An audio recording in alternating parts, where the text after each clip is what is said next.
I don't think I have a problem with the technology of AI. I have a problem with people using it and not owning up to it. I think that's what my issue is. I'm just kind of working that out on your podcast. Keep it going. I'm going to have to send you a bill. I'm going to get into therapy now. This is great. Slide down on my couch, Daryll. Oh, but please, my couch. Slide down Start crying in 5 minutes. Yeah, Daryll, tell me about. Let me tell you about my dad. I was like, tell me about your mom. I'm actually not really interested in your mom. I'm sure your mom is lovely, but that's a whole other podcast. Welcome to the Big Photo Hunt Podcast, a show where we talk with aspiring and professional photographers to help us all grow and improve our photography together. I'm your host, Ken Deckinger. If you're one of our community members and you'd like to be a guest on the show, please visit bigphotohunt.com for more information.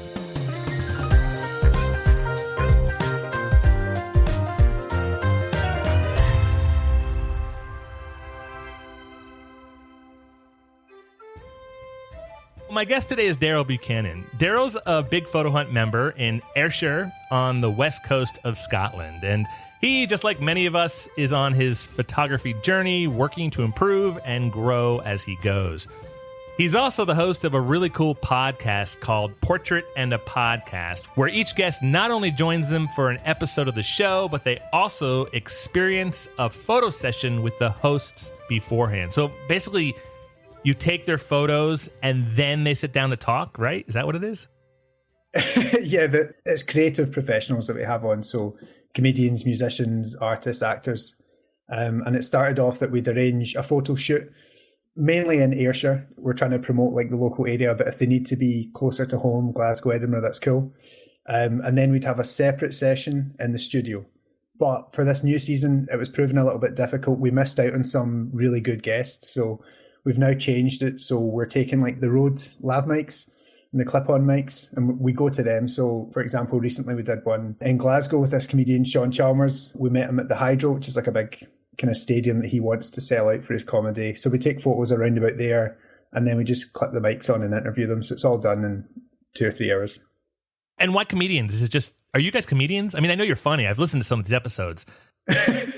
What comedians? So just basically anyone I'm a fan of in Scotland. We've not had an American on yet. I really hope we've not had an American on yet, and I'm just offending them right now. So anyone Scottish, I think, will recognise these names, but I'm not sure about across the pond. It's funny, when you start looking into it, the communities or these pools of actors and people that are famous in one country or the other, sometimes, unless they're like a megastar, they just don't crossbreed. Like, they don't make it over the pond. Yeah, I think from Scotland to you, it doesn't make it across, maybe apart from like Daniel Sloss, Billy Connolly.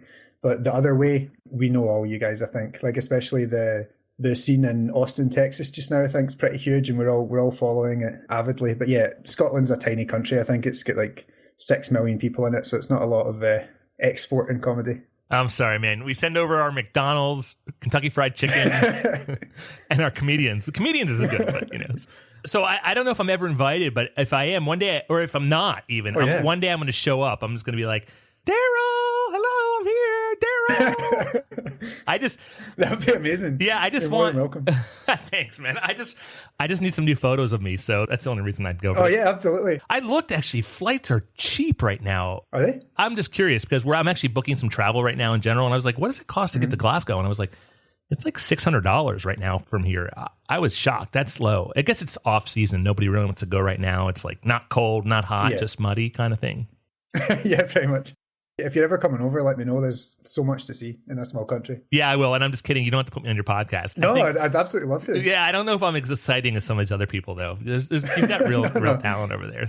So we're going to get into the photography, but let's start by telling everyone who Daryll is. Tell us about you, your background, and how your journey into photography started. So, yeah, I'm Daryll Buchanan at Daryll B Photography on Instagram, if anyone's interested. In my 30s and living on the west coast of Scotland. In terms of photography, it's not my full-time job. Obviously, I have the photography podcast, which is it's basically an excuse to try out portrait photography. It's something I always wanted to do, but I'm not hanging about with, like people that need the photos or models or anything like that. So it's a good excuse to get into it. And yeah, apart from that, I actually work in financial crime. So I'm in banking. Wait, you're a banker or financial crime? Like you're an investigator or something? Yeah, so I started off investigating accounts with like unusual activity. It was really interesting, actually, just on retail accounts. So looking for, like tax evasion, illegal businesses, sanction stuff. And now it's more businesses, so like investment banking and just making sure we've got all our documentation in. But ideally, I would like to get out of that space and into photography and a creative career, but it's not as easy as I'd like it to be. So is photography just a creative outlet, something that you got into to kind of just express yourself when you're not tracking down like financial criminals and stuff? Yeah, I think over the years I've noticed if I'm not doing something creative on the side or I don't have something to focus on in that way, I'm not happy. I like work, it's cool, you go and see your people, it's all fine, but I know it's not my passion. It's fine, it pays the bills, I've met a lot of cool people from it, but outside of that, anything to do with just the kind of creative fields, that's what I look for. I may not be the best at it, but it's definitely my motivation. I get it. I'm the same way. I mean, I don't make money from my photography. I think some people pay me not to look at my photos, but otherwise, I just do it because I need it. It's just enjoyable. It's like a pleasure to me. It's interesting that a lot of us have that need for some sort of creative output. I don't know what it is about people or like what's in our nature to have it. And I know not everyone's like that, but I definitely appreciate that in other people. And it's a good endeavor, I think. I think that it's almost, this sounds really corny. Do they say that in Scotland, corny? Yeah. Okay. This is corny, but I think it's almost like our way to connect with the earth and the world. It's our way to visually, or however you express yourself, just be in connection with everything. Yeah, no, I like that. When did you first pick up a camera then and start getting into it? I mean, apart from like a wee disposable camera when I was young, I actually started making little films when I was a teenager. Yeah, had some like difficult times growing up. So I used to steal my stepdad's video camera when he was at work or on tour or something like that. And we made like our own version of Jackass, was right into that. We made spoof horror films based on like Halloween and just started practicing editing and stuff. And that's when I kind of got into that sort of creative side of things. And then years later, in my early 20s, we were on a hike and a couple of my friends had cameras and we were just on these, when like the clouds are really low sitting over the mountains and it just looks amazing and you've made the effort to get up at sunrise and it's just incredible. And they were taking photos and I was just kind of standing there like with my phone. I'm like, this looks really cool. And I started chatting to them about it. And yeah, I think it was just the scenery and that sort of, I think we spoke about it before with Sean Tuck. He's saying like finding order in the chaos and you find like your own section of that landscape that really stands out to you and you capture it and stuff. He's awesome, isn't he, Sean Tucker? Yeah. He's brilliant. What a great guy. And such a good orator. A lot of times people on YouTube or these people that are putting out videos or just whatever they're doing, they're reading from a teleprompter. Sean is just speaking from his heart. And he may have a teleprompter, but I don't think he does, because when I interviewed him, he was speaking to me and it was like I was watching one of his videos. It was just coming out of him. He's so genuine. For our listeners, we're talking about Sean Tucker, who is a YouTuber and a photographer, and he creates videos that are about photography, but they're much more about the meaning and the philosophical aspect of photography. And we have an episode on the Big Photo Hunt with him, so if you want to hear him, he's great. Or you can go to his YouTube, Sean Tucker.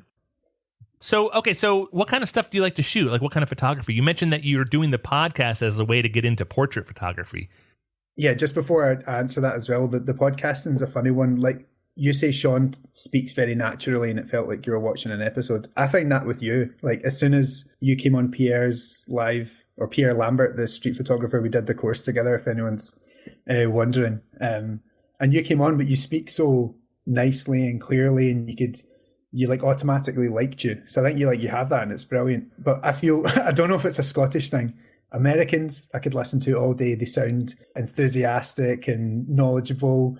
English people as well, like Sean and stuff, it sounds professional. At work, if I'm on a call and it's like English and American speaking, then I speak and I'm like, all right, Scotland says it. And I don't know, it just sounds like a stupid accent to me. I don't want to be racist in one country. Thank you. First of all, I think it's just the foreign the difference, right? Because I actually feel that way about the British, and your Scottish accent is very cool to me. Okay, cool. Yeah. The stereotype of an American tends to be a little bit more outgoing, a little bit more in your face. And I know that. And so I'm probably that. I try not to be an asshole, but No. Yeah, I know, I get it. I know you're not saying I'm an asshole, but but I just kind of like live life, and I'm here, and I mean, thank you. Thank you. We'll move on swiftly before you work out if it's a compliment or an insult. It was a compliment. No, I know. I'll figure it out as we go. It's funny. My kids, who are American, they like to, not all my kids, but one of my daughters in particular, she likes to walk around the house and speak in an English accent. And okay, yeah. Because she feels it's much more proper. And she's like, Daddy. And I'm like, wait, you were born in New York City. I do the accents in my house as well. I don't know what it is. I rarely speak in my own accent at home, which is probably an embarrassing thing to admit, but yeah. I was in London once walking down the street, and it was like 8 a.m, and I was looking for some place for breakfast or something. I don't remember. And I was walking down the street, and there was a guy standing on the street, and I was like asking for directions for something.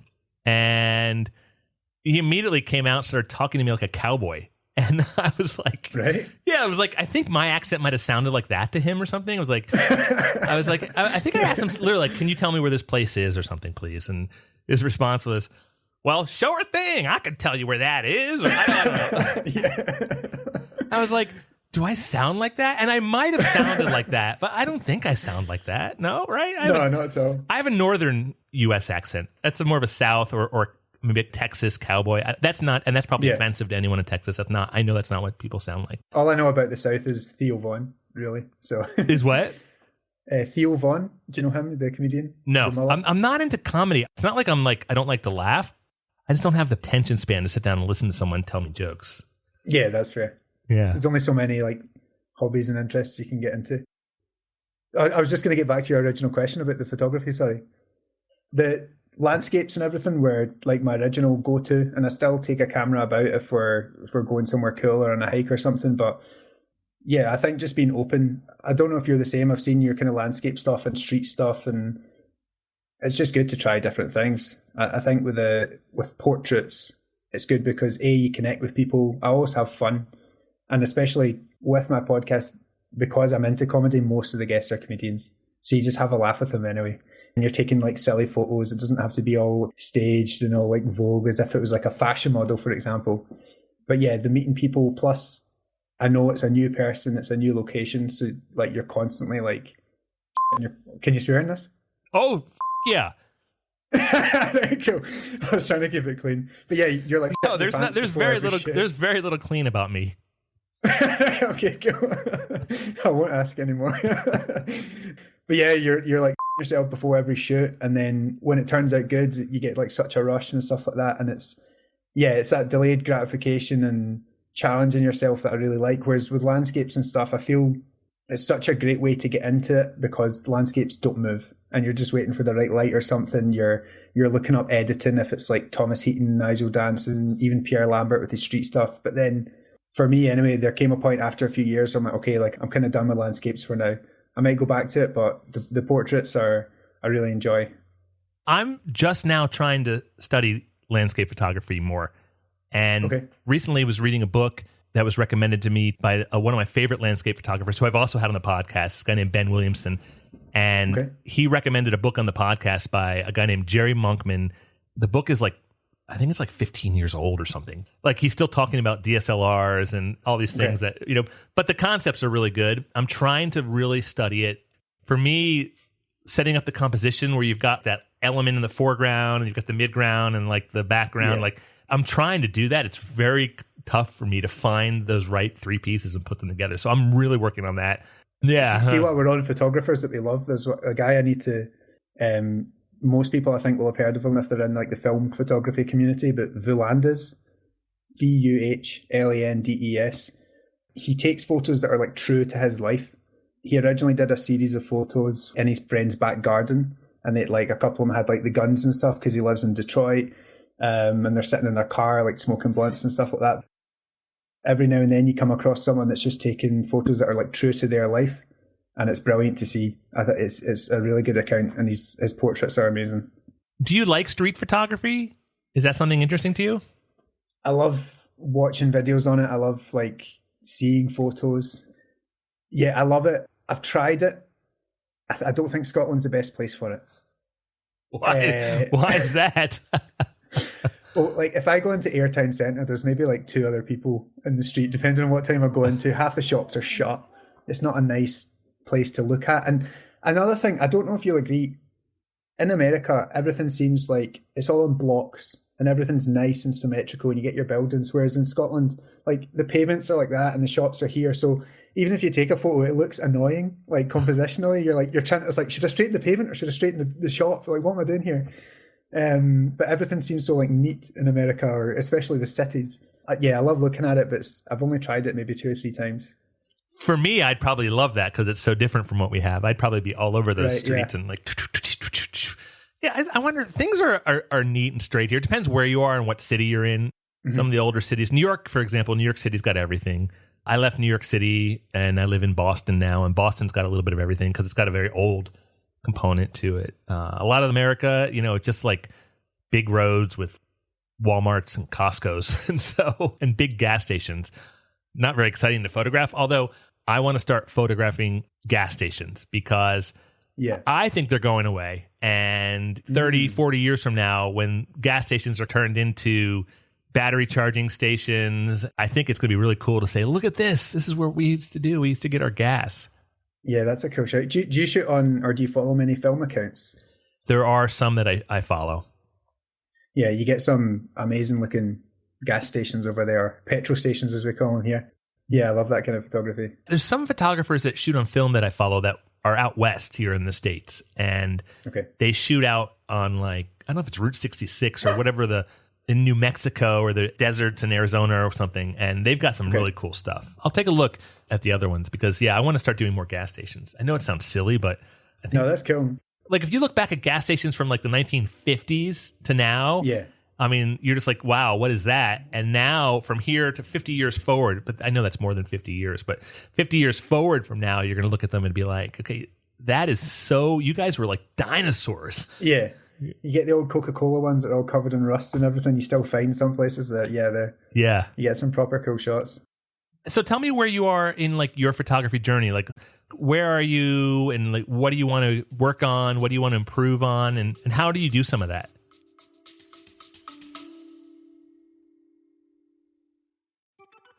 Hey there, it's Ken. Thanks so much for listening to this episode of the Big Photo Hunt podcast. I'm really happy you're here. I wanted to just punch in and tell you about the Big Photo Hunt in case you weren't yet a member. We're building the world's most friendly online photography community, and it's pretty friendly. Not to mention, it's the best place for amateur photographers to grow by sharing photos and being inspired by other members. Members post only 1 photo a week. Then the community upvotes their favorite photos. At the end of each week, we celebrate the most upvoted photos. It's really fun. So if you're not yet a member, check it out, bigphotohunt.com, and reach out to me if I can answer any questions. I'm around. Now back to the show. So just as a bit of like a laying the foundation, I've tried a wedding. I don't think it was for me. The bit I didn't like about it was the stage portraits and the pressure of like, oh, you need this person. Don't forget my auntie. Don't forget my great grand. She's only got like whatever. She needs help up the stairs. All the kind of high pressure family stuff. I like the run and gun, more kind of taking things and like capturing a moment in time, a feeling or something like that. That's cool. And I think I get that with the street portraits. But yeah, in my photography journey, I just love it, but I don't rate myself. Yeah, you keep looking at people and you're like, these people are amazing. I give myself like, I don't know, I'm like here and I want to be like out of camera up there. I think that's one of the best things about photography though. There's so much to learn in every genre. And let's say even like you master the gas stations and the street photography, there's still landscape and that's a whole other thing in itself. There's still portraits, there's still animal photography. It's a great hobby to get into. I know you like portraits, and I know you're trying to practice portraits. I hate portraits. I hate shooting portraits. Oh, do you? I don't. You know what I think turned me You're off? not invited in the podcast anymore. That's you. Oh, shit. See, I told you I was an I think what turned me off was when I first started getting into this, and I would go out in the street and take photos of people and make like little portraits of them. And my goal was actually on this wall behind me was to put all these portraits of people up on my wall. It was kind of going to be my way of just capturing moments in my life of all the people I've met in my life and have this whole thing. And I started putting them up there, and I was like, I don't like these people, and I don't want to be reminded of them. No, it's not true. It's just like, I just don't want to be reminded of these people. Who are they to me? And like, I remember taking that photo, and it was not a very pleasant experience. I just don't want to ever remember it again. Like, as in you're doing street photography, like of a person, that kind of street portrait? Yes, that kind of street portrait. Okay, got you. Sorry. I was more meaning like when I meet the guests, I call it street portraits. So I'm not like using lighting in the studio and everything, but we're just out and about on the street, and then I take their portrait. But I know them. Got it. But I know what you mean with the strangers. Yeah, I have one. I don't know if you could see it. Can you see that? There's one photo left. There, this lady right there. See her? Oh, yeah. Her t-shirt says "Coffee is my soulmate," and she was so sweet and so fun to take a picture of. And she was posing, and I really liked her, so I kept her up there to remember her. That one, yeah. Oh, that's cool. At least you did it as well. Now you know. Yep, I got to test it. Yeah, absolutely. I was just going to say, with your entrepreneurial or startup mind, if that's like what you've always been doing, has that crossed over into like you wanting to start I know you've got the photography platform, but has that crossed over into how you take photographs? Are you thinking of like trying to think of like your unique way? No, because I do the photography more for just me. And the reason I say no is because the way I look at startups and being an entrepreneur is kind of trying to understand what the users want, what people want that are using, for example, the Big Photo Hunt, and delivering that to them. And if you deliver the value and you deliver that successfully to them, then they are happy and the product can grow and the business can grow. For photography, like, I don't really do it to say, what do viewers want? What do people want on Instagram? Yeah. I just do it because I really like it, and I'm taking pictures of what I like. And so it's a little bit different approach. What I do though is look at the Big Photo Hunt and say, what would I want in something like this? And that's why I started it, because I wanted it. Cool. No, I love that. Fair play. So you touched on some things, but do you have any resources that you might suggest, or people that maybe our listeners might benefit from checking out? The resources that I've found most useful are linked to creativity, I think. John Cleese has a great book just called Creativity. He was one of the Monty Python guys. Sean Tucker's book, The Meaning in the Making, I think. Pierre Lambert, he breaks everything down, and the POVs are obviously dead useful because you're just watching him, how he takes photos for an hour. Volandis has a great channel. It honestly just depends on your genre, but if anyone wants to ping me a message, or I'm more than happy to chat about any genre. Like I love film. It's got so much soul, and it can capture things in such a different way to digital. Not that digital's cheating. I do love digital, and it's great to have it with you, but if you get a good photo on film, it's just 10 times as rewarding, I think. I think because it's more difficult and you can't see it when you're taking it. But people like Willem Verbeek and all the Magnum Photos people, the people they feature are just incredible. Like, couldn't even dream of taking photos like that. Hey, it's Ken. I hope you're enjoying this episode of the Big Photo Hunt podcast. I want to take a moment to tell you about some of the great things happening over at the Big Photo Hunt.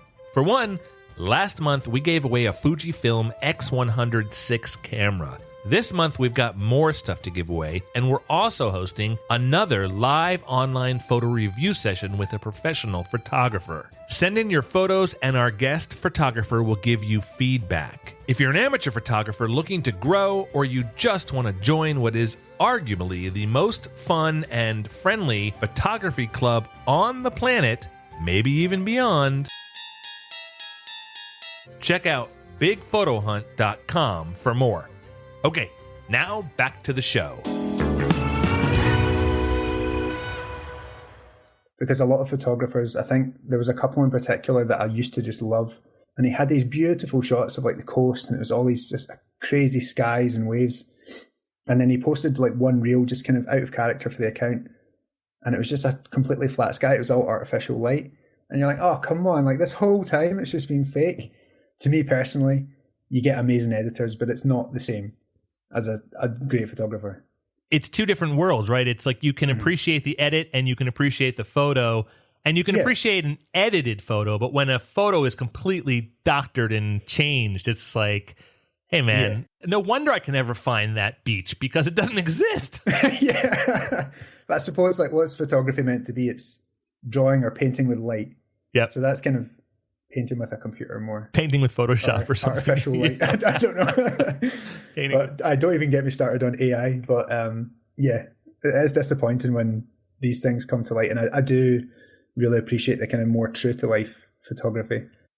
Just give me the highest level of why not to get you started on AI. AI has its uses, obviously. If you're on Lightroom and it's selective edits and all that stuff, brilliant. If you've got a client and you're paying you for work, like I had one with Billy Kirkwood recently, and he has a show called House Party. And the end of it, everyone's got glow sticks, everyone's going crazy. And he had a photo where he threw glow sticks at me, and I was trying to capture it like around the camera. And I got like this one, this one, this one. And then none of them were here. So I went into Photoshop and I was like, AI Gen fill, and I just did a little circle with the lasso tool and I was like, blurred glow stick. It worked perfectly. That kind of stuff's cool. But then when you see like, say like the photograph is here and it's like a guy, whatever, and they just AI Gen filled like the orange trams in Lisbon and a beautiful sunset, you're like what is that? We're on the same page as that. Yeah. Okay, cool. I've been learning a little bit about some AI and I've been practicing this generative fill in Photoshop, and I have this scenic photo of a beach that I took in Sicily. It's great, but something was always kind of off for me. I realized what was off was that there's people in the ocean and like it's in Cefalù and you can see like the buildings and it's really nice. But I started playing around with generative fill in Photoshop and I actually just removed like 3 or 4 people from the scene. They were like in the ocean kind of waiting in the water, and it just balanced out the image a little bit. And for me, that helped a lot because now that I'm actually going to put that one on my wall. It wasn't working, but now it's perfect. It's if I'd put a sailboat in there or like the Loch Ness Monster, that's where like, you have to draw the line. I don't think I have a problem with the technology of AI. I have a problem with people using it and not owning up to it. I think that's what my issue is. I'm just kind of working that out on your podcast. Keep it going. I'm going to have to send you a bill. I'm going to get into therapy now. This is great. Slide down on my couch, Daryll. Oh, but please, my couch. Start crying in 5 minutes. Yeah, Daryll, tell me tell you about my dad. I was like, tell me about your mom. No, I'm actually not really interested in your mom. I'm sure your mom is lovely, but that's a whole other podcast. All right, before we delve into something too deep, I've got 3 questions that I ask of every one of our guests at the end of our podcasts.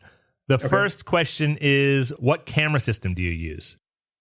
I have a couple. Is that cheating? No, I have 2. Okay, so my main go-to is the Sony a7 IV. I will say at heart, I'm a Fuji boy. Just the whole like metallic body, old school look, so cool. And it being easy to use manual settings, Fuji is your boy, but it just isn't there with autofocus. So Sony a7 IV, it's the kind of perfect hybrid for me. It's brilliant at video, really stable with the in lens for the kit lens and in body stabilization. It's amazing megapixels, it's super fast autofocus and tracking. 85mm for most of my portraits, although I just got a 50mm. My other system is Mamiya RB67 Pro S. So it's a 1964 completely mechanical film camera. If you don't use it in a month, you forget how to use it. I'm on YouTube pretty much before every shoot. It's 120mm film, which is about 15, 16 quid a roll. So what I do, when I'm out taking photos of someone, if I find a good composition or like a great background with my digital camera, I'll be like, okay, this is worth film. I'm not there yet where I can just take the film camera out, so I am cheating 100%. But I'm just like, okay, this shot deserves to be, I want to see this on film. And I just use the digital as your kind of run and gun. But yeah, they're my 2 main ones. I've got a collection of film cameras, but I don't use them as much. All right, the second question I ask everyone is, what is your favorite genre to shoot and why? So,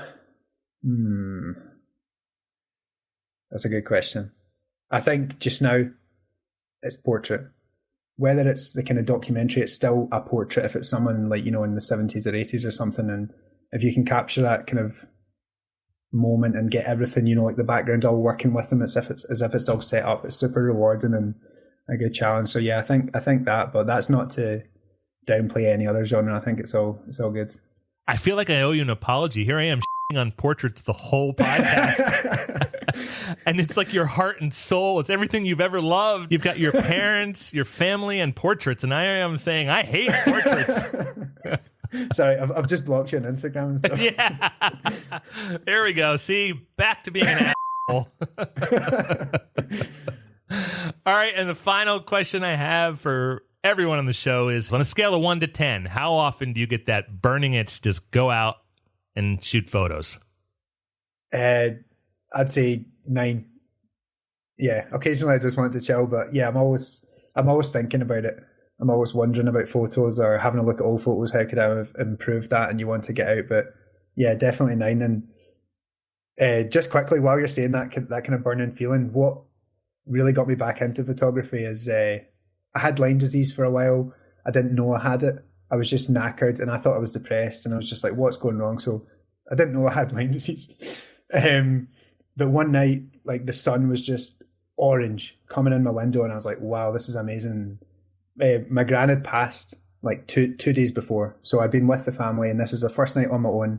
I'm just like on the bike, just kind of zoning out and the light was orange. So ran out, took my camera down the beach. I was just taking like standard sunset shots. Need to be careful I don't swear again. For a while. And this guy walked by with his dog and a paddleboard. And I was like, oh my God. Because the sky was like orange and there was this beautiful like carpet of like sunlight reflected towards me. And this guy walked by. So I was like, oh my God, this is going to be such a cool like silhouette photo. So I like ran up the beach to get him lined up with this thing and took the photo. And it's like the best a photo's ever done of mine. It was like hundreds of likes or wherever. Like I've seen people with it as their profile picture. I sold like 45 prints, which was just nuts because I've maybe sold 1 print of any other photo ever.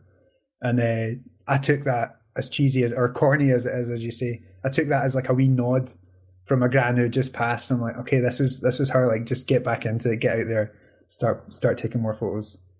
This is on your Instagram?